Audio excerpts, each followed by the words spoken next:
It's time to process, prepare, and preserve this week's harvest with Weston Equipment, Bradley Smokers, High Mountain Seasonings, and Outdoor Edge Knives. You know, there's literally no end to the amount of products that you can make from your wild game animals. And this week on the Butcher Block, we're going to be making an increasingly popular product called venison hot dogs. Now, the first thing that we've actually done here is we've diced up some bacon ends and we've added them to our venison trimmings, and now we're ready to weigh our trimmings so we know exactly how much of that good high mountain seasoning to add to our product. I can see we have about 6 pounds of meat and bacon ends here. Now, it's so important to know the weight of the product that you're going to be manufacturing. How can you know how much seasoning to add to the product if you don't know the weight? That is the only way that you're going to make a quality, consistent product. High Mountain Seasoning has the largest variety of seasonings available for the home processor. And what I really love about High Mountain Seasonings is that everything you need comes inside this box, and they've also divided the seasoning out into small packets so you don't have to make the entire 24 pounds at one time. Now, a very effective method of weighing and portioning your seasoning is to place them into a measuring cup, count out the milliliters on the side of the cup, and I know that this seasoning block that I just added in here seasons 12 pounds of meat, so it's easy to take half that amount for our 6-pound batch.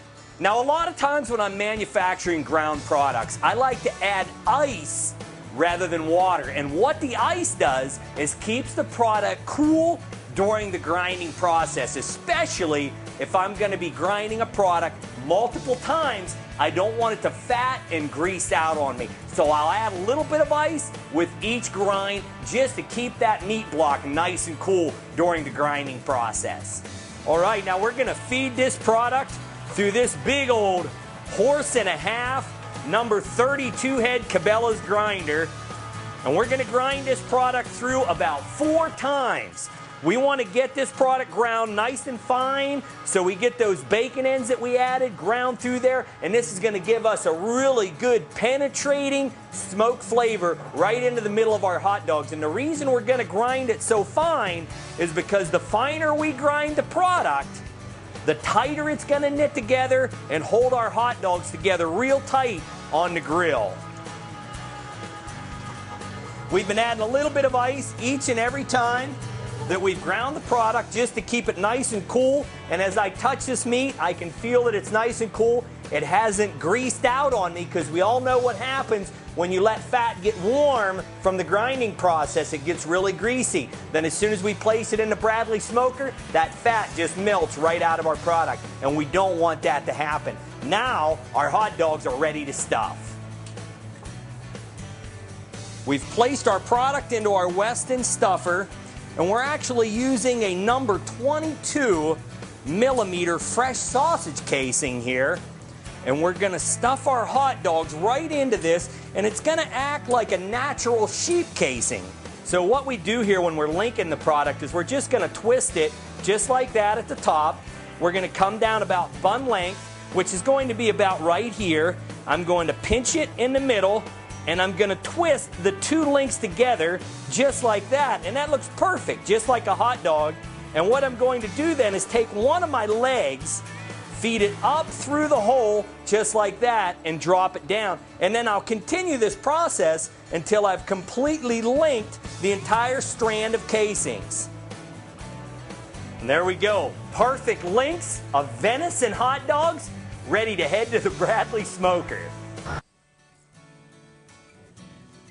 Now, we've taken the game shears from our Outdoor Edge game processor, and we've cut our individual hot dogs apart from their links, and we've placed them on the rack of our Bradley smoker. Now, we've had our hot dogs inside the Bradley smoker, just cooking at a low temperature, setting the proteins, and getting us a nice solid hot dog, and applying a little bit of that good Bradley smoke flavor.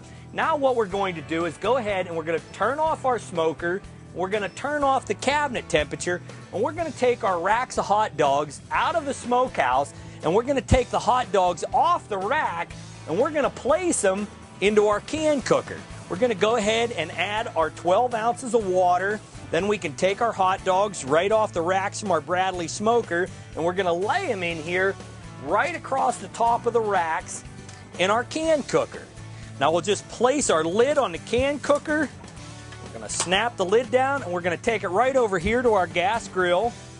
We're gonna place it right here on the burner, and you can use any low heat source. Gonna turn on our grill here. There we go. We'll turn it down nice and low, just like that.